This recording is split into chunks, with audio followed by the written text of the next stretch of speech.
প্রিয় বন্ধু, আসসালামু আলাইকুম, নমস্কার।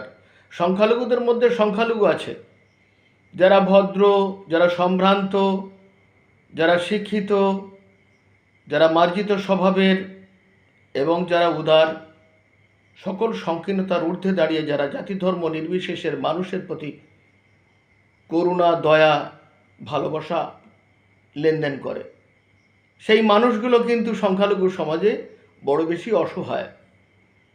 কারণ একটা বিভৎস, একটা পচা দুর্গন্ধ সমাজ যারা তৈরি করেছে এই সংখ্যালঘু সমাজের ভেতরে, তাদের লজ্জা নেই।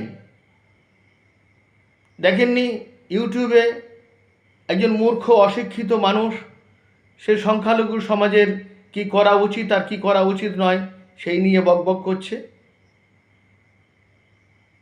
এদের আমি বলবো না পেটনের প্রয়োজন, তবে এদের যেটা প্রয়োজন সেটা সরকার ভালো করেই জানে। কারণ এই সমাজে WBCS আছে, IAS আছে এবং হাজার হাজার ছেলে সংখ্যালঘু সমাজে যারা প্রতিভা নিয়ে জন্মেছে, যাদের বিকাশটা হলে তারা দেশের সম্পদ হতে পারে।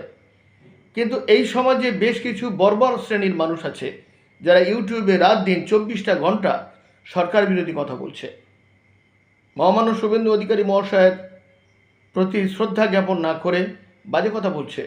আমি বলি, তোমরা তো এতদিন সংখ্যালঘু সমাজটাকে চালিয়েছ বর্বর চিন্তা ভাবনা দিয়ে, এখন একটু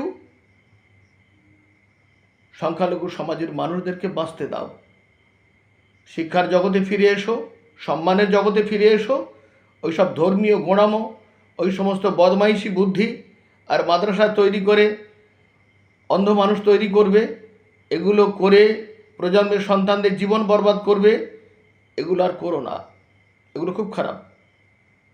যে দেশে থাকবে সেই দেশের প্রতি ভালোবাসা রাখো, জাতি ধর্ম নির্বিশেষের প্রতি ভালোবাসা রাখো, সাম্প্রদায়িক সম্প্রীতি রক্ষা করো। সাম্প্রদায়িকতার কথা কারা বলে? নিম্নমানের মানুষ যারা বর্বর। এখন মহাপ্রাণ শুভেন্দু অধিকারী মহাশয় পশ্চিমবঙ্গের মুখ্যমন্ত্রী, তার প্রতি অকৃত্রিম শ্রদ্ধা রাখতে শেখো। আমি আমার পক্ষ থেকে স্যালুট দিলাম। তিনি যেটা করছেন ভারতবর্ষের পশ্চিমবঙ্গের মানুষের শান্তির জন্য করছেন, সৌহার্দ্যের জন্য করছেন, প্রেমের জন্য করছেন। প্রকৃত ছাত্ররা সম্মান পাবে, আর প্রশাসনে যারা রয়েছেন তারা সম্মান পাবে। বিগত দিনে তারা পায়নি।